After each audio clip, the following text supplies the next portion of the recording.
अस्सलाम वालेकुम। यहाँ पे मेरे सारे भाइयों जो पाकिस्तान से निकलकर यूएई आना चाह रहे हैं उनके लिए एक गाइड है छोटी सी। क्या सारा प्रोसेस है, क्या सारी चीज़ें हैं, मैं आपको वो चीज़ बताऊंगा जो मेरे लिए वर्क करी है। मुझे फॉर्चुनेटली कतर में मेरी शादी हुई, 2 महीने में वहाँ रुका। उसके बाद जो है इंटरनेशनली बात कर लेते हैं, अगर उसके बाद मैं टर्की गया 2 महीनों के लिए, मैंने वहाँ भी रेजिडेंसी अप्लाई करी थी। वहाँ पे अनफॉर्चुनेटली हरामखोरी, थोड़ी पैसे खिलाने पड़ रहे थे, तो वो मेरी रिजेक्शन हो गई और मैं वापस आ गया। उसके बाद जो है मैं फिर दुबई के लिए मैंने अप्लाई किया। दुबई के लिए मेरा बड़ा इजीली हो गया और आप समझ लें कि it was the best decision of my life. Because वहाँ आकर ना मुझे फाइनेंशियली मुझे मजीद, obviously I am a very well off person in Pakistan अल्हम्दुलिल्लाह। है, एनर्जी है और मौका है, तो इंसान उस चीज़ को 100% तक स्केल करे और उस चीज़ को मैक्सिमम लेवल तक लेके जाए कि यार आपके पास एडिशनल सोर्स ऑफ इनकम बनती रहे। और यूएई का मार्केट का मुझे ऑलरेडी जो है बहुत पहले से एक्सपीरियंस है। ठीक है, तो अब आपने क्या करना है, सबसे पहले मैं आपको स्टेप्स बता देता हूँ। First of all get a passport. मैंने पासपोर्ट 10 साल का बनवाया था। मैं समझदार हूँ क्योंकि मुझे बार बार ख्वारियाँ पालने का नहीं शौक है, तो मैंने जो है पासपोर्ट अपना बनवाया और मैंने 10 साल का बनवाया। आप 5 साल का बनवा लें, 10 साल का बनवा लें, जो कन्वीनियंस हो बनवा लें। ठीक है, पासपोर्ट बनवा लिया। पासपोर्ट बनाने के अलावा मैंने अपनी जो डॉक्यूमेंट्स थे, जो मेरी मास्टर्स की डिग्री थी, उसको मैंने अटेस्ट करवाया। पहले तो मेरी कराची यूनिवर्सिटी की मास्टर्स की डिग्री थी, एमबीए की। ठीक है, उसको छोड़ के मैंने अटेस्ट करवाया। पहले केयू से ही वेरिफिकेशन करवाई, उसके पैसे गए। उसके बाद मैंने इंटरमीडिएट से इंटर बोर्ड होता है समथिंग, वहाँ से करवाया मैंने अटेस्ट। उसके बाद मैंने कराया मोफा से अटेस्ट। ये 3 अटेस्टेशन होनी चाहिए। ठीक है, अगर आप फेक अटेस्टेशन लगाएंगे ना तो वो पकड़ी जाएंगी, कोई फायदा नहीं है। 100-200 इतना आप खर्चा कर रहे हो और इतना खर्चा करने के अंदर आपने पीछे से एक भंडा मार दिया, एक हरामखोरी कर ली। क्योंकि मैंने लाइव केस देखा है जब मैं यहाँ, और इसका भी मैं आपको बताऊंगा पूरी वीडियो में। ठीक है, आपने जो है कोई हरामखोरी नहीं कर ली, सब लिजिट तरीके से करना है। भले आपका काम जल्दी हो जाए उसके लिए आपने पैसे दिए, लेकिन काम आपने लिजिट कराना है। ठीक है, सो व्हाट हैपेंस कि आपका ये सब हो गया। अब इसके बाद ज़रूरी ये है कि यार आपने डॉक्यूमेंट्स टेस्ट करा लिए, तो आपके पास, अब देखें, वीज़ा जब मैं आया था 90 डेज़ का लग रहा था पहले, उसका सेकंड चक्कर लगा तो 60 डेज़ का लग रहा है। ठीक है, जो भी हमारे मुल्क के हालात हैं उनको कंसिडर करते हुए, तो आपने जो है जितने भी दिन का वीज़ा लग रहा है आप लगाएं। अगर आप उन ब्लैक लिस्टेड सिटीज़ में आपका ओरिजिन नहीं है, जो दुबई ने कर दिया कि भाई यहाँ के आने वाले लोग जो हैं ये आके स्लिप हो जाते हैं, और लोग स्लिप होते हैं, लेट्स बी ऑनेस्ट। ठीक है, अगर आपका ऐसा कोई सीन नहीं है, कोई भी वैसा सीन नहीं है, फिर आप आएँ। आप अगर टिकट बुक कर रहे हैं तो ऑब्वियसली आपका एजेंट जो है तरीके का होना चाहिए, और आप ये तो डायरेक्ट बुक कर लें अगर आपके पास ये डेबिट कार्ड, क्रेडिट कार्ड सब कुछ है, ऑनलाइन बैंकिंग आपको आती है, पढ़े लिखे आप आती हैं। ठीक है, आपने जब यहाँ आना है तो आप करंट सिचुएशन के लिहाज से डॉलर की यार टिकट जो है ना, अब आराम से आपको 1 लाख के अराउंड का ही पड़ेगा। ऊपर भी हो सकता है, नीचे भी हो सकता है। 80,000 का मिल रहा हो तो आंखें बंद करके आप ले लेना, आपको सजवा बता रहा हूँ। ठीक है, बोथ वेज का आपका होगा। आपने रिटर्न टिकट फेक नहीं बनवाना। ठीक है, खास तौर से फेक नहीं बनवाना, फेक नहीं बनवाना, फेक नहीं बनवाना।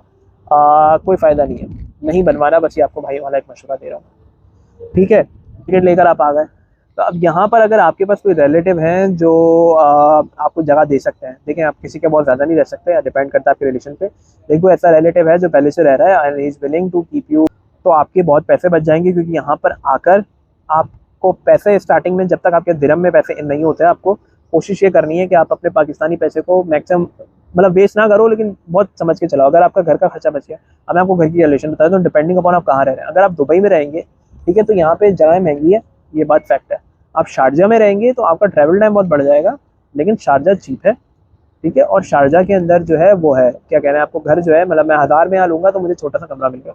ठीक है, छोटा सा पार्टीशन मिलेगा, मतलब एक बड़े कमरे के अंदर 3 कमरे 6 कमरे बनाए हुए होंगे और उनमें से एक आपको मिला होगा। ठीक है, डिपेंडिंग अपॉन आप कहाँ रह रहे हैं उसके लिहाज से रेंट होगा। अगर शारजा में वही चीज़ लेते हैं तो आपको फिर एक बड़ा कमरा इजीली बहुत अच्छी जगह पे मिल सकता है, depending upon again few factors. Dubai की वापस बात कर लेते हैं। आपने एटलीस्ट आपका यार मिनिमम, अगर आपको कोई बेड स्पेस मिलता है, बेड स्पेस क्या होता है, एक बड़ा कमरा है, उसमें 1 बेड 2 बेड 3 बेड 4 बेड, या फिर एक कमरे में 2 बेड लगी हुई हैं और दैट्स इट, तो वो आपको 450 दिरहम से लेकर, डिपेंडिंग अपॉन आप कहाँ हैं, अब इसमें फ़ायदे भी हैं नुकसान भी है, मैं आपको बता रहा हूँ। 450 दिरहम से लेकर आपका वो ऊपर फिर खर्चा 1200 तक जा सकता है, 1000 तक जा सकता है। तरीके की जगह आपको 800 में भी मिल सकती है, जिसके अंदर आप एक एटलीस्ट अकेले रह के सांस ले सको। ठीक है, अच्छा, तो आप ये लगा लें कि यार मिनिमम लगा लें 600 दिरहम, 600 दिरहम, ये आपके 1200 दिरहम होगा। रैंडमली लगा लें 1500 दिरहम, आप एटलीस्ट दिमाग में रखें, ये आपका 2 महीने का उसका एक्सपेंस होगा। ठीक है, दिरहम का आपको क्या रेट मिलता है वो एक अलग कहानी है। ठीक है, आपके पास ये रहने का एक्सपेंस है। अब आपके खाने पीने की बात कर लेते हैं, चाय की बात कर लेते हैं। चाय 1 दिरहम की आती है। कुछ आपकी ज़रूरत की चीज़ें हों जिसमें सर्फ हो जाता है, जिसके अंदर आपके हेयर ऑयल आ जाता है, बॉडी स्प्रे आ जाता है, पाकिस्तान से लेते हुए आ जाए, कोई टेंशन नहीं है। साबुन चाय लेते हुए आ जाए, कोई बात नहीं है, स्टार्टिंग के अंदर आप कर सकते हैं। ठीक है, इवन तो हर बंदा आपको बोलेगा यार कन्वर्जन मत करो, ये नहीं करो, वो नहीं करो। और अब तक आप दिरहम से पाकिस्तानी करेंसी में कन्वर्ट करते रहेंगे ना, आप बोलोगे यार मैं चाय का कप नहीं पी सकता, 70 रुपए का चाय का कप जो है, 80 रुपए का चाय का कप बहुत महंगा है। हालांकि वो यहाँ के लिए आपसे देखा जाए तो वो 1 दिरहम है, 1 रुपया है, ठीक है, जब हमारे यहाँ 10 रुपए हैं जैसे, एग्जैक्ट वैसे ही। तो ये हो गए आपके 1500 दिरहम। 1500 दिरहम के अलावा अगर आप मेट्रो से ट्रैवलिंग करते हैं तो एटलीस्ट अगर आप डेली ट्रैवल कर रहे हैं, जैसे मेरा 5 दिन की 6 दिन की मेरी ट्रैवलिंग है, तो मैंने एक एस्टिमेट लगाया हुआ मेरा पर्सनल, मेरा 300 दिरहम का है मेरा ट्रैवलिंग का, ठीक है। आप ये दुबई के अंदर अगर एक मेजर स्पॉट्स हैं, अगर मैं कहीं भी ट्रैवल कर रहा हूँ तो कुछ स्पॉट्स के 3 दिरहम लगते हैं, कुछ के एवरेज लगाने 5 दिरहम लगते हैं, कुछ के 7.5 दिरहम भी लगते हैं अगर आप एक कोने से दूसरे कोने जा रहे हो। जोन्स का डिफरेंस है, टाइम का डिफरेंस है, व्हाटएवर। और सबसे फास्टेस्ट वे ट्रैवल करने का जो है वो मेट्रो है, ठीक है, टाइम बचता है। मैं अगर बिजनेस वे से शारजा जाऊँगा, शारजा का बिल्कुल बॉर्डर भी जाऊँगा ना, तो मुझे ट्रैफिक में फंस के जो है ना आराम से मिनिमम पौना घंटा लगेगा, मैं और अप टू मिनिमम पौना घंटा और अप टू वो 1.5 घंटा तक जाएगा, ठीक है, depending upon where I am. अगली चीज़ ये आ जाती है दैट क्या कहते हैं, अब वही चीज़ मैं मेट्रो से करूँगा तो मेट्रो मुझे एटलीस्ट कॉर्नर तक पहुँचा देगी जहाँ से मैं बस पकड़ के जा सकता हूँ। अगर आपने मेट्रो ले ली, मेट्रो पे आपके 5 दिरहम कटे और उसके बाद आपने बस का सफर लिया, विदिन 45 मिनट्स आप बस में बैठ गए, बस में अपने कार्ड टैप इन कर दिया, तो फिर जो है आपको जो है वो जो लोएस्ट जिसका फेयर ज़्यादा होगा वो पड़ेगा। यानी मैं एक जगह से आया, मुझे 3 दिरहम पड़ा, उसके बाद मैं वहीं से दूसरी जगह पे गया बस के थ्रू, तो मुझे 3 दिरहम पड़ा, ठीक है, तो 3 दिरहम ही चार्ज होंगे मेरे, 6 दिरहम चार्ज होंगे। और इसी तरीके से एक लंबे रूट से आया 5 दिरहम लगा और उसके आगे वाले रूट पे गया 3 दिरहम लगा, तो मेरे 5 दिरहम टोटल चार्ज हो गए, ठीक है। अच्छा, खाने पीने की बात कर लेते हैं। अगर खाना बनाना आता है, आपको चीज़ें करनी आती है, तो यहाँ ग्रॉसरी 100 दिरहम में, 100 दिरहम में आपको डिपेंडिंग अपॉन आप कैसे कर रहे हैं आपको चीज़ें मिल जाएंगी। यहाँ पे बहुत सारे हर कोने पे स्टोर्स मौजूद हैं। यहाँ पे क्या कहते हैं, नेस्टो है, यहाँ पे डे टू डे है, यहाँ पे नाइट टू नाइट है, इसी तरीके से और बहुत सारे स्टोर्स हैं। और क्या कह लें, चोइत्राम है, तो बहुत सारे मल्टीपल स्टोर्स हैं जहाँ से आप सामान बाय कर सकते हैं, जो पूरा इम्तियाज़ की तरीके के हैं। हर जगह हर चीज़ अवेलेबल है, वहाँ पे डिस्काउंट भी लगे हुए होते हैं, चीज़ें मिल रही होती हैं, कपड़े भी मिल रहे होते हैं। जब कराची में इम्तियाज़ है तो उस तरीके का आपको सब वहाँ पे जो है दिख जाएगा। आप अपना एक्सपेंस अगर रखते हैं नॉर्मल खाने पीने का, तो यार मैं मेरे करीब अगर आप खुद बना के खा लेते हैं, थोड़ा बहुत आउटिंग भी कर लेते हो, तो मेरे हिसाब से आपका 500-600 दिरहम, 500 दिरहम मेरे हिसाब से बहुत ज़्यादा बोल रहा हूँ, 500 दिरहम आपका लगेगा, ठीक है। लोग बहुत कम में भी करते हैं, लोग बोलेंगे पागल है, इसको तो पता नहीं है। अब कर रहे होंगे यार, अब आपके पास अपना फ्राइंग पैन है, चीज़ें, तो आप सस्ते में भी कर सकते हैं। मैं ठीक है, ये हो गया खाने पीने का एक्सपेंस। बात सारी होती है जॉब के साथ आपने फाइंड कर लिया है। मैं आपको बता रहा था टेस्टेशन के बारे में। आपने मोफा से करा ली, पाकिस्तान के मोफा तक करा लिया आपने, ठीक है। ये आपका पता नहीं, डिपेंडिंग अपॉन आप कहाँ पर हैं क्या है, तो आपका बहुत ज़्यादा खर्चा नहीं आएगा, लेकिन ये इतना ज़्यादा महंगा नहीं होता, ठीक है। 1000 रुपये जैसे मेरे केयू ने लिए, फिर उन्होंने 1000 रुपये मैंने अर्जेंटली करवाया था, तो मेरे 5000 हुए थे, नहीं तो 1000 रुपये में ही आपका काम हो जाता, ठीक है। तो आप वो सारी अटेस्टेशन करवाएंगे। उसके बाद यहाँ पर आपको वर्क वीज़ा लेने के लिए ज़रूरी है कि आपके पास जो है, अच्छा, ओरिजिनल डिग्री आप लेकर आइएगा। मैं अपनी मास्टर्स की डिग्री लाया था, मेरी मास्टर्स की डिग्री पे पता नहीं कितने स्टैम्प्स लगे हुए पीछे, ठीक है। मुझे जरूरत नहीं थी, लेकिन मैं लेकर आया, क्योंकि ऑब्वियसली मास्टर्स की डिग्री है मेरे पास। एंड आपके पास जो डिग्री आप वो लेकर आ जाएं, अगर उससे कम है आप, तो फिर मैं फिर आपको फिर एक अलग कैटेगरी की जॉब मिलेगी यहाँ पर। बहुत इंपॉर्टेंट ये है कि जब भी आप जॉब अप्लाई करेंगे वो आपका वीज़ा अप्लाई करते हैं, ठीक है। यहाँ पे एक धोखा ये है कि बोल देते हैं सब कि ये है वो है, अब मैं क्या खातून को लाऊं वीडियो में, इनको लाऊं, ठीक है, कचरे को लाऊं, तो बोल लेते हैं कि हाँ हम वीज़ा दे देंगे आपको, काम करवाते हैं, आपको वीज़ा नहीं देते। बहुत सारी डिपेंडिंग अपॉन आपकी कहाँ हायरिंग हुई है, बहुत बार लोग सैलरी भी खा जाते हैं। ये हरामखोरियाँ हैं दुबई, ठीक है, याद रखिए, हरामखोरियाँ यहाँ पे बहुत है। फ़ायदा भी है, हरामखोरियाँ भी बहुत है, याद रखिएगा, ठीक है। अभी आपकी नसीब पे, किस्मत पर है कैसे चल रहा है सब। हर इंसान की बहुत सारी चीज़ उसके नसीब के ऊपर होते हैं। अच्छा, इसके बाद अगली चीज़ आ गई कि यार आपने कहा कि आसिफ भाई मैंने अटेस्टेशन, अब यहाँ पर आप किस तरह अटेस्टेशन कराएंगे। अब पाकिस्तान एम्बेसी है बुर्जुमन पे, ठीक है, वॉकिंग डिस्टेंस पर है, कोई रॉकेट साइंस नहीं है, आपको मेट्रो से समझ आ जाएगा। बुर्जुमन की आप वहाँ पे जाएंगे, जब ये मोफा वो से आप आपकी अटेस्ट हुई, और मेक श्योर कर लिए उस पर जो QR कोड आपको लगा के देंगे ना वो मोफा वाले, उसको आप स्कैन करके देखिएगा कि QR कोड से आपकी डिग्री डाउनलोड हो रही है नहीं हो रही। क्योंकि मेरे साथ क्या हुआ था कि मेरी डिग्री जो है ना, उन्होंने, वो लिजिट तो था, सिस्टम में अपडेटेड नहीं थी, तो जब मैं अप्लाई करने गया और मैं उनके पास गया, तो उन्होंने मुझे ये बात बताई कि आप पाकिस्तान कॉन्टैक्ट करें और वो अपलोड करवाएं। अच्छा, मेरी बेगम ने, फॉर्चुनेटली वो इम्पॉसिबल टास्क मुझे लग रहा था, लेकिन मेरी बेगम ने किसी तरह, बस एक इंसान बोलता है ना कि यार मुझे काम करना है, तो वो काम उन्होंने कर लिया, और मेरी जो है डिग्री जो है फिर उन्होंने बैक से अपडेट कर दी। मैं वहाँ गया, उन्होंने स्कैन किया, स्कैन करते दिख गया कि हाँ यार लेजिट डिग्री है। और उसी वक्त मैंने देखा था कि मेरे वाले के साथ साथ ही एक फेक अटेस्टेशन वाली रखी हुई थी, तो वो मेरी वाले से कंपेयर करके बोल रहे थे यार इसकी देखो, इसकी देखो, कितना फेक है, कितना फर्क है। और मुझे हैरानी हो रही थी कि कौन गधा है ये जो पूरे टिकट के पैसे सब खर्च करके आ गया, और पीछे इसने 1000 रुपये खर्च करने में इसको मौत आ रही थी, या 500 रुपये इसको खर्च करने में मौत आ रही थी, ऐसे इसकी डिग्री ओवरऑल फेक होगी। जो ये इसने ये चीज़ कर दिया, ठीक है। तो ये अपना वीज़ा भी बाय कर सकता हूँ, मैं अपनी कंपनी भी स्टैब्लिश कर सकता हूँ। लेकिन मैं जिन लोगों की एडवाइस को फॉलो करता हूँ, उस एडवाइस को फॉलो करते हुए मैं पहले यहाँ पे फिजिकली सारी चीज़ों को लर्न करना चाह रहा हूँ बिफोर डूइंग ऑल दैट, ठीक है। तो I have no worries on that. मैं लोगों जो लोग ये बिजनेस फॉर्मेशन करते हैं, मैं उसके लिए लीड जनरेट कर रहा हूँ, तो मुझे खुद एक कस्टमर बनने में कोई प्रॉब्लम नहीं हुई, तो उल्टा एक्स्ट्रा कमीशन भी मिल जाएगा, ठीक है, और मेरे तो पैसे बच जाएंगे, ठीक है। तो आप वीज़ा अपना खुद भी लेकर आ सकते हो, लेकिन अगर आपके पास अभी नहीं है, मैंने लोगों की पोस्ट देखी थी कि यार मैं वीज़ा लेकर आ गया अपना, लेकिन मेरे पास जॉब नहीं है, तो देखकर दुख भी हुआ। तो इन्वेस्टमेंट जो है ना सोच समझ के आप करें। पैसा लगाना बहुत ईजी होता है, आपको कोई भी चढ़ा देगा, मैंने ये कर लिया वो कर लिया उसका हो गया, यार आने के बाद हर बंदे की लाइफ डिफरेंट है। मैं डिजिटल मार्केटर हूँ, मेरे लिए मैं जॉब ढूंढूंगा भी नहीं तो मुझे जॉब मिल जाएगी। मुझे लोग खुद लिंक्डइन से मैसेज करके बोलते हैं कि यार यासर भाई आप फला फला चीज़ है, can you work with us और दिस एंड दैट, क्योंकि मैंने इससे पहले 6-7 साल 8 साल की मेहनत करी हुई है अपनी, ठीक है, जितनी भी करी हुई है, ठीक है। आपका मेरा लेवल चेंज होगा, आपका स्किल चेंज होगा। मैं डिजिटल मार्केटर हूँ, आप हो सकता है किसी और फील्ड के बंदे हो, आप किसी और चीज़ के बंदे हो, ठीक है। ये बात है सारी। इंसान कमाता है इसलिए ताकि वो स्पेंड करे, ठीक है, और जब इंसान स्पेंड करता है तो लेटर ऑन अल्लाह भी फिर उसको रिटर्न में कहीं ना कहीं से सूरदाल बना देते हैं कि वो फिर उसके बाद रिटर्न करके पैसे जो है वो आ जाए, ठीक है। तो आप कम से कम यार अगर आए ना लेकर, मैं आपको पर्सनली बोलूँगा, क्योंकि अगर आप अभी लेके नहीं आएंगे पाकिस्तान में बाद में और महंगा आपको मिलेगा। अगर आप बाद में मंगा रहे होंगे, आपकी फटनी है और कुछ नहीं होना है। कम से कम जो है आप लेकर आए मेरे करीब, आप कम से कम 5,000 दिरहम अपनी जेब में रख के लेकर आए। ये एक वन टाइम अपनी इन्वेस्टमेंट आप दिमाग में रख के लेकर आए, 2 महीने की है जो आप यूज़ करेंगे। 2,500 दिरहम पर महीना आप एक नॉर्मल सी जगह पे सर्वाइव कर पाएंगे, चीज़ों को कर पाएंगे, ये कर पाएंगे। मैं आपको एक एवरेज बता रहा हूँ, ये 2,500 दिरहम एक नॉर्मल सी अमाउंट है जो आपके पास होनी चाहिए, ठीक है। लोग, मैंने ऐसा भी हुआ है कि मैंने बहुत संभाल के चलाया तो 1,500 दिरहम के अंदर मेरा पूरा खर्चा निकला। लेकिन एट द सेम टाइम जब आप ज़िंदगी को थोड़ा अच्छा एक्सपीरियंस करने लगते हैं तो आपको छोटे मोटे खर्चे होते हैं। मैंने आपको 5,000 दिरहम बताया कि आप 2 महीने के लिए एटलीस्ट ये रख के लेकर आओ। 4,000 दिरहम रख के लेकर आओ, उससे नीचे आप रख के ना लाओ, यार आपको मसला होगा, आप परेशान रहोगे और आपको हर चीज़ सिसक के करनी पड़ेगी। सिसक के आपने जब आना है ना, सिसक के कोई चीज़ नहीं करनी। आप यहाँ अपॉर्चुनिटी क्रिएट करने आए हो, आप यहाँ पे पैसा बनाने आए हो। और आप यकीन करो, जिस दिन आप पहला 2,000 दिरहम भी घर पे भेजोगे ना, आपका सीना इतना चौड़ा हो जाएगा कि मैंने घर पे 1.5 लाख रुपए भेजे, 1,40,000 रुपए भेजे, आपका सीना इतना चौड़ा हो जाएगा जब आपके घर वालों को रिसीव वो पैसे होंगे। आप ये 2-3 महीने की बात है यार, ठीक है, याद रखिएगा। मेरे लिए तो बहुत पीस ऑफ केक है सारी चीज़ें, क्योंकि मैं multiple currencies and everything. I don't want to, ये वीडियो मैं इन्फॉर्मेशन के लिए बना रहा हूँ। I don't want to show off any kind of things जिससे कोई भी समझे, क्योंकि हमारी आवाम बड़ी जजमेंटल है और बहुत स्टूपिड भी है, ठीक है। अच्छा, अब बात कर लेते हैं ये कि what is the next thing जिसके ऊपर मुझे आपको बताना चाहिए कि आप अंधाधुन गधे की तरह उठ के नहीं आना, अपने स्किल आपके पास होना चाहिए, ठीक है। अच्छा, मैं यहाँ पे कोई अपनी चीज़ पिच नहीं कर रहा, लेकिन सर्विसेज आपके पास स्किल होना चाहिए। स्किल आप सिर्फ उसी तरह सीख सकते हैं कि यार आपको ऑलरेडी एक्सपीरियंस हो और आपको उस चीज़ में मास्टरी हो, ठीक है। आप फ्रेशी के तौर पे आएंगे तो भाई आपको कुछ नहीं मिले। आप पाकिस्तान से स्किल काम वगैरह सीख कर आओ, वर्क एथिक सीख कर आओ, ड्रेसिंग सीख कर आओ। आज मैं कपड़े पहन के ऑफिस जाता हूँ अगर एक प्रॉपर उसके अंदर, तो ये अटायर मुझे पता नहीं था, क्योंकि मेरे घर में कोई जॉब करने वाला बंदा नहीं था।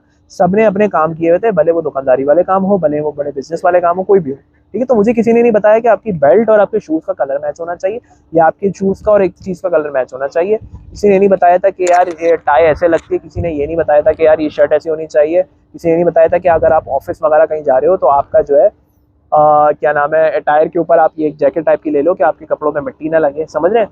ये किसी ने नहीं बताया था कि आपका बॉडीज पे आपने लगाया हुआ कि आपके जिस्म से बदबू ना आए। किसी ने ये नहीं बताया था कि आप बनियान पहन के जाओ कि यार आपके कपड़े जो है ना वो एक बॉडी पे सही स्टेबिलिटी है, और अगर कोई भी आपका बॉडी ओडर है तो वो पहले उसके अंदर आए, ठीक है। या फिर आपकी जो ये पीछे हम बैठते हैं, हमारी गुफा दिख रही होती है बहुत सारे लोगों की, वो ना नजर आ रही, ठीक है। तो ये बहुत सारे एटिकेट्स होते हैं, ये सारे एटिकेट्स आपको आते हो, आप यहाँ तरीके से वर्क करने आए।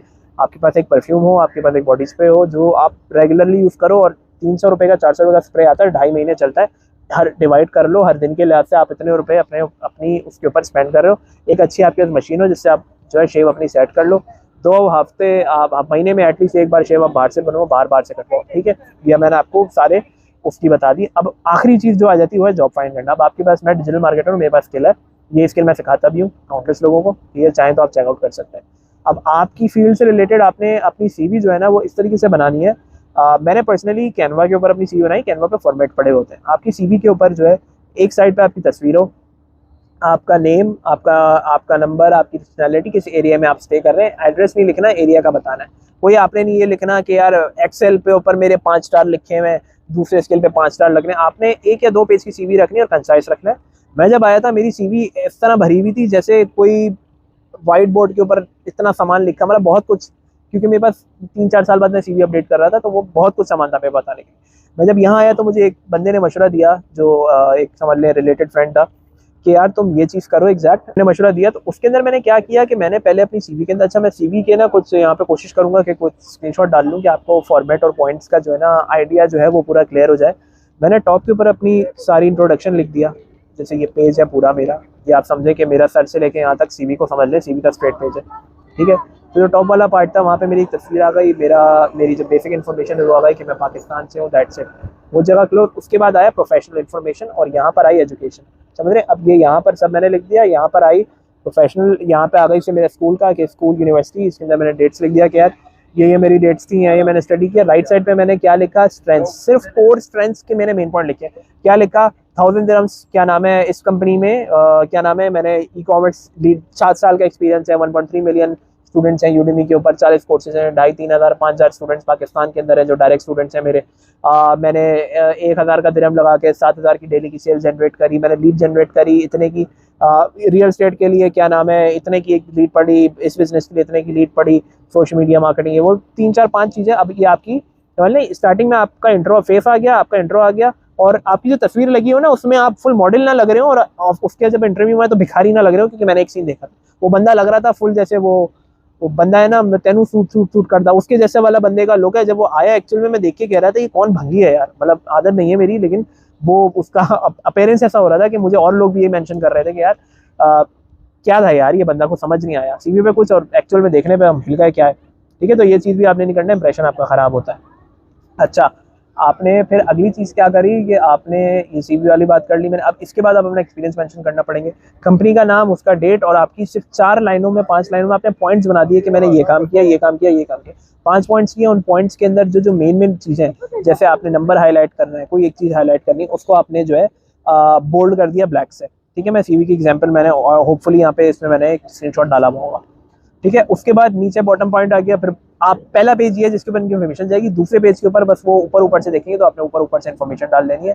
और सिम हो सबसे ज़्यादा ज़रूरी है, अगर आप पाकिस्तान से आ रहे हैं तो मैंने यूफोन की ऐप पे से अपनी जो है डेटा रोमिंग ऑन करा ली थी, मुझे 1,500 रुपये का 7-8, अब तो टैक्स लगने के बाद उन्होंने वो 700 वाली चीज़ जो है मेरी 1,100 रुपये की कर दी, तो मुझे करीब 1,200-1,300 रुपये का वो डेटा पड़ता है, और उस पर मैं डायरेक्ट व्हाट्सएप की कॉलिंग कर लेता हूँ, मुझे VPN लगाना नहीं पड़ता। ये मेरे पास एक एडवांटेज मुझे आ जाता है, क्योंकि VPN यहाँ पे अलाउड नहीं है, और डायरेक्ट व्हाट्सएप वगैरह चलता नहीं, आपको बॉटम पे करना पड़ता है। मुझे बॉटम पे मजा नहीं आता, मैं डायरेक्ट व्हाट्सएप से कॉल करता हूँ पाकिस्तान का डेटा यूज़ करते हुए, ठीक है। यहाँ का डेटा मैं बाय कर सकता हूँ, मसला नहीं है। सिम आप एतिसलात की भी ले सकते हैं, आप डू की भी ले सकते हैं, हो सकता है आप एयरपोर्ट पर जब पहुँचेंगे तो आपको इमिग्रेशन के ऊपर भी जो है वो सिम दे देंगे, ठीक है। इमिग्रेशन के ऊपर भी आपको सिम वो दे देंगे, सही है। और इमिग्रेशन पे जब वो आपको सिम देंगे तो वो आप यूज़ कर सकते हो, वो 2 महीने तक चलेगी यहाँ पे। फिर क्या नाम है, आपने डेटा बाय, उनकी एप्लीकेशन इंस्टॉल करने इतना डिफिकल्ट नहीं है, डेटा भी आप बाय कर सकते हैं, पैकेज भी आप करा सकते हैं। कॉलिंग मेरे पास ड्यू की सिम है, मुझे एक फ्रेंड ने निकलवा के दी थी, मेरे पास एमिरेट्स आईडी आ जाएगी तो फिर मैं उसको कन्वर्ट करा लूँगा अपने नाम के ऊपर।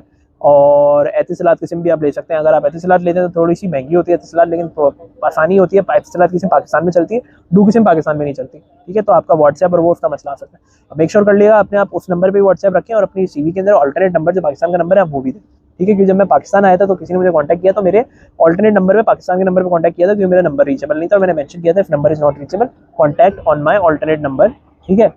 अच्छा, अब यहाँ के CV, अब सारी बातें हो गई कि आपने जो है अब अप्लाई कहाँ करना है। यार मैंने इंडीड के ऊपर CV अपनी पूरी कंप्लीट कर ली, मैंने PDF के अंदर मेरे पास मौजूद थी, गूगल ड्राइव में मेरे पास मौजूद थी, प्रिंट करके मैं किसी के पास लेके नहीं गया, ना मुझे ले जाने की जरूरत है। सेम चीज़ अपने डॉक्यूमेंट्स के साथ करेंगे, आपका वीज़ा, आपका पासपोर्ट, आपका जो क्या कहते हैं इंश्योरेंस है, जो आपकी चीज़ें हैं वो सबकी आपने गूगल ड्राइव के ऊपर आपके पास PDF कॉपी आपके पास मौजूद हो, व्हाट्सएप पे आपने घर वाले किसी को शेयर किया हो, कभी भी आपने क्लिक करके खोल लियो। और आने से पहले एक PTL लॉक फ़ोन जिसकी अच्छी वीडियोस बनती हो, सैमसंग का S8 हो गया, S10 हो गया, भले स्क्रीन पे स्पॉट हो लेकिन वीडियो अच्छी बनाता हो और बैटरी टाइमिंग अच्छी हो, वो आप यहाँ लेते हुए आइएगा, ताकि दुबई में जब आप जो भी घूमें आप उस सबकी वीडियोस बना सकें, ठीक है।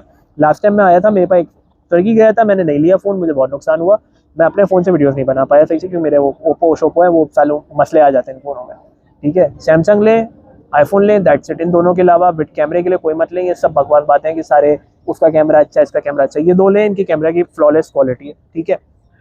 अच्छा, और क्या है भाई, आपने CV अपनी इंडीड पे अपडेट करी, आपने CV अपनी लिंक्डइन पे अपडेट करी, और लिंक्डइन को भी ऑप्टिमाइज करने का तरीका है वो इंटायरली डिफरेंट चीज़ है, लेकिन यहाँ पे आपने 2 करी। अब आपने लिंक्डइन के ऊपर लोकेशन डाली जॉब की दुबई, यूएई या शारजा, और फिर आपने अपनी फील्ड से रिलेटेड कीवर्ड्स डाल लिए। मैंने लिख दिया digital marketing, social media marketing, ठीक है। आपने लिख दिया सेल्स, सेल्स सुपरवाइजर XYZ, ठीक है। तो लिंक्डइन और क्या कहते हैं दूसरा हमारा क्या है ये लिंक्डइन के अलावा इंडीड, मेरे लिए दोनों वर्क किया है। तो लिंक्डइन पे जाके जब मैंने सर्च किया तो उसने दिखाया 3,000 दिरहम की जॉब भी है, 4,000 दिरहम की जॉब भी है, 5,000 की भी है, 7,000 की भी है, 8,000 की भी है, 9,000 की भी है, 10,000 की भी, इतना एक्सपीरियंस चाहिए, ये चाहिए, वो चाहिए, हमारा ऑफिस यहाँ है, ये है, वो है। मैंने जितनी जगह मुझे अपने लिहाज से कैलिबर के लिहाज से सूटेबल लगी मैंने अप्लाई करना शुरू कर दिया। अच्छा, टॉकिंग अबाउट माई सेल्फ, अल्हम्दुलिल्लाह मुझे मेरे अप्लाई करने की विदिन 1 वीक के अंदर मुझे जॉब मिल गई थी, ठीक है। और जब मेरा मूड होता है कि यार मुझे कोई चीज़ चाहिए होती है लाइफ में, क्या मुझे ये चीज़ चाहिए, और मैं अपने दिल में सोच लेता हूँ, अल्लाह पाक वो चीज़ मुझे करा देते हैं, और मैं फिर सोचता नहीं, मैं काम करने लगता हूँ, काम फिर सब खुद हो जाता है। तो मुझे विदिन 1 वीक मिल गई थी मुझे, और उसके बाद भी जो पैसे मिल रहे थे मैंने बार्गिन करके उससे ऊपर लिए पैसे, क्योंकि मेरे पास स्किल है, मेरे पास नॉलेज है, और मुझे पता है कि यार क्या चीज़ की रिक्वायरमेंट है। मैंने कहा मुझे ये पैसा चाहिए, इतना दोगे, ये चीज़ है, ये चीज़ है, ये चीज़ है, ठीक है, हो गया, ठीक है। अच्छा, अब आपने अपनी कीवर्ड डाल के जब अप्लाई किया तो बस आपने 1-2 क्लिक मारने, अप्लाई अप्लाई अप्लाई अप्लाई, वो अप्लाई होता जाएगा, ठीक है। ऐसा ना हो कि आपकी CV कुछ हो और आपने अप्लाई कुछ किया हुआ हो। कुछ जॉब्स में ठीक है ज़रूरत नहीं पड़ती, ज़रूरत होती है नहीं पड़ती, मतलब लोग हायर कर लेते हैं, पर्सनल रेफरेंस पे भी हायर कर लेते हैं, लेकिन लिंक्डइन पे भी आप इस तरह फाइंड करोगे और इसके ऊपर भी ऐसा फाइंड करोगे। आपने डेली जाकर चेक करना है, और आपने फ़िल्टर क्या डालना है, जब आप पहली बार अप्लाई कर रहे होंगे तो आप पास 7 डेज़ का डाल दें। उसके बाद जब आप अप्लाई करेंगे हर 2 दिन बाद, तो आप पास 2 डेज़ या पास 3 डेज़ या पास 24 आवर्स का फ़िल्टर आप डालेंगे। सेम चीज़ आप लिंक्डइन पे भी करेंगे। अच्छा, जब आपने एक बार अप्लाई कर लिया, जॉब्स के ऊपर भर भर के सब अप्लाई हो गया, सब हो गया, उसके बाद जो है आपको ईमेल पे ऑब्वियसली नोटिफिकेशन आ रही होगी कि यार इसने आपको रिजेक्ट कर दिया, इसने आपको ये कर दिया। आपको कभी भी कॉल आ जाएगी, ठीक है, याद रखिएगा, आपके नसीब पर है, आपको कभी भी कॉल आ जाएगी। ये सारे स्टेप्स फॉलो करके आप कर सकते हैं, ठीक है। अब आपको कॉल आ गई, फिर आप इंटरव्यू को अटेंड करें, इंटरव्यू देने जाए। इंटरव्यू देने जब आप जाएंगे वहाँ पर, तो ऑब्वियसली आप कपड़े वगैरह पाकिस्तान से लेकर आए हुए होंगे। इंटरव्यू देने जब आप जाएंगे तो उसके बाद जो है हमेशा मेरा तरीका है यार, मैं वहाँ आने के बाद जो है ना, क्योंकि कोई मेट्रो से 10 मिनट की वॉक पर है, गर्मी हो रही है 15 मिनट की वॉक पर है, कोई डायरेक्ट मेट्रो के पास है, कोई बस से होकर जा रहा है, तो वो आपके किस्मत पर है। बिजनेस वे में लग गया आपको, आपका बिजनेस वे के स्टार्ट में लग गया है, बिजनेस के एंड में लग गया, तो बहुत सारे उसमें फैक्टर्स हैं, ठीक है। बहुत सारी चीज़ें जो आपको उसी के अंदर जो है ना समझनी होंगी। तो अब आप वहाँ जाएँ ऑफिस के अंदर, वहाँ पे आप हमेशा बोला करें कि रुक जाओ, बाथरूम जाएँ, बाथरूम जाके आप चेक करें कि यार बाथरूम साफ़ सुथरे हैं नहीं है, वहीं पे आप फ्रेश आउट हों, साफ़ सुथरे हों, हल्का सा स्प्रे मार लें अपने ऊपर, ठीक है। छोटा सा बैग हो आपके पास, जो फैनी पैक तो नहीं कहते हैं जिसको, या क्या कहते हैं, ग्रॉस बॉडी बैग कहते हैं, वैसा हो जिसके अंदर आप अपना सामान रखें, और फिर चेक कर लें जिस ऑफिस का बाथरूम का निज़ाम साफ़ सुथरा होता है ना, या बाथरूम बड़े होते हैं, वो ऑफिस मोस्ट लाइकली लिजिट होते हैं, उनका प्रोसेस सही होता है। जहाँ पे मैंने नोटिस किया है कि यार 2 बाथरूम से ज़्यादा कम है, और स्टाफ भी आपको दिख रहा है कि यार थोड़ा सा बिल्कुल लोकल या देसी टाइप का, मुझे फील होता है ये लोग सैलरीज में और चीज़ों में मसला करते हैं। मेरी आज एक बंदे से बात हुई, he was joining my training program, तो उन्होंने ये मुझे बात बताई कि यार उसने भी पैसे खा लिए, इसने भी पैसे खा लिए, मल्टीपल लोगों से मिलाकर मेरे 20,000 दिरहम लोगों ने खाए, ठीक है। अभी ये दुबई में पैसे लोग आपके खाएंगे। मैंने मेरे समझ लें कि मेरे 300 मेरे समझ लें 400-500 दिरहम लोगों ने रिटर्न कर दिए, और इससे हट के 250 दिरहम लोगों ने रिटर्न नहीं किए, ठीक है। धोखेबाजी होगी आपके साथ। अच्छा, अब अगेन आपका इंटरव्यू कैसे जाता है, 1 इंटरव्यू होगा, 2 इंटरव्यू होगा, 3 इंटरव्यू होगा। अब ये इंटरव्यू के लिए क्या बॉडी लैंग्वेज होनी चाहिए, चीज़ होनी चाहिए, आप पर है, ये मैं आपको इस वीडियो में नहीं बता सकता। मैं ऑलरेडी आधे घंटे से ये बात बता रहा हूँ सबको कि क्या करना है क्या नहीं करना, ठीक है। अब अगली बात आ जाती है ये कि आफ्टर दैट आपने एक अप्लाई कर लिया, तो आपने बस ये रेगुलर बेसिस पे अप्लाई करना है, और सिर्फ अप्लाई नहीं करना, आप अप्लाई करेंगे, शाम का टाइम होगा, दोपहर का टाइम होगा, आप घूमने निकल जाएँ, दुबई मॉल जाएँ, बाकी जगहों पे जाएँ, वीडियोस बनाएं, ताकि आप सिर्फ गधे की तरह मेहनत ना कर रहे हो, आप एटलीस्ट इन्जॉय कर रहे हो। आपके पास जो मेमोरीज और वीडियोस होंगी ना, ये आपको लाइफ टाइम याद रहेंगी कि यार मैं यहाँ गया था, मैंने ये चीज़ करी थी। ये बकवास है, भूल जाओ, just enjoy the moment and every, ठीक है। इन्जॉय करना है मोमेंट को, लेकिन मोमेंट आपने अपने लिहाज से इन्जॉय करना है। वो सोच मत रखिएगा मैं पाकिस्तान से बाहर निकल गया हूँ लेकिन मेरे अंदर वो पाकिस्तान वाला खिला रहेगा, नहीं। इन्जॉय करो, लोगों को देखो, क्रूज शिप्स पे जाओ, जब आपके पास पहली ही आपकी सैलरी 3-4-5 हज़ार दिरहम जितने की भी इन होगी ना यार, जो आपको सुकून मिलेगा ना, वो वर्थ इट है।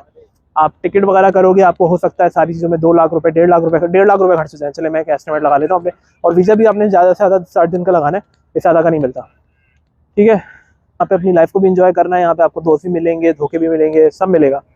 जब आपको पहली जॉब मिल रही हो तो कोशिश करें यार आपको 3,000 की मिले, 4,000 की दिले। देखें, 5,000 की मिले, मुझे किसी ने कहा था तुम्हें 3,000 की मिले तुम कर लो, अब मैं अपने कैलिबर के लिहाज से 3,000 कद्दू कभी नहीं करूंगा, क्योंकि मुझे पता है कि यार मैं इससे मेरी इससे ट्रिपल वर्थ है या डबल वर्थ है। ठीक है, एस्टिमेट आपको बोल देता हूँ, या 4 टाइम्स वर्थ है। ठीक है, यूए का लोग एक्सपीरियंस मांगते हैं, मेरे पास यूए का एक्सपीरियंस है। अब मेरे पास 6 महीने का यूए का एक्सपीरियंस, इससे पहले 1 साल का 8-9 महीने का एक्सपीरियंस, 7 महीने का एक्सपीरियंस, 7 साल का एक्सपीरियंस है मेरे पास प्रोफेशनल वर्क का। ठीक है, जिसने पैसे देने होंगे ना आपको दे देगा, नहीं देने होंगे नहीं देगा, कोई भी रीज़न हो सकता है, याद रखिएगा। ये मेरी अपनी सोच है, मैं आपको जो बता रहा हूँ अपने एक्सपीरियंस से बता रहा हूँ।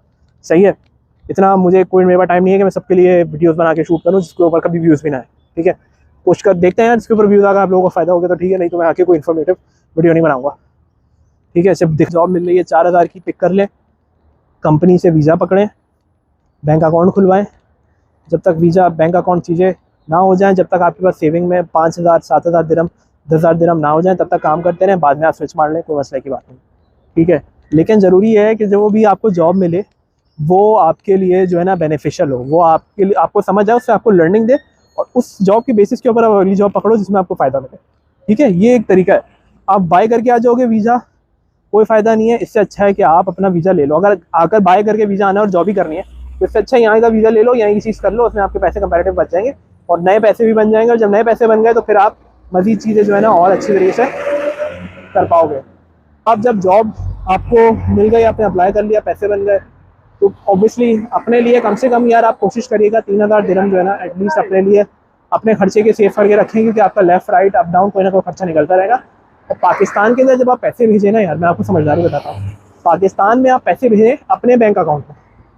ठीक है, अपने बैंक अकाउंट में पैसे भेजें और फिर उस बैंक अकाउंट से घर वालों को दें। अब इससे क्या हो रहा है कि वो जो पैसा आपका आ रहा है ना, वो आपके ही बैंक अकाउंट के अंदर जा रहा है, आपकी ही उसमें शो हो रहा है।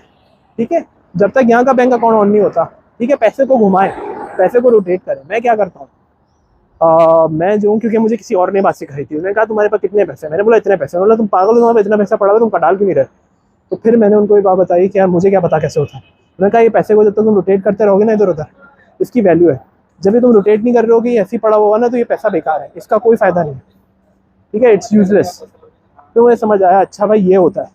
मैंने उस पैसे को रोटेट करना शुरू किया, और जब मैंने रोटेट करना शुरू किया तो उससे ये दिखा कि यासिर के अकाउंट में हर महीने जो है इतने पैसे आते हैं, इतने जाने जाते हैं।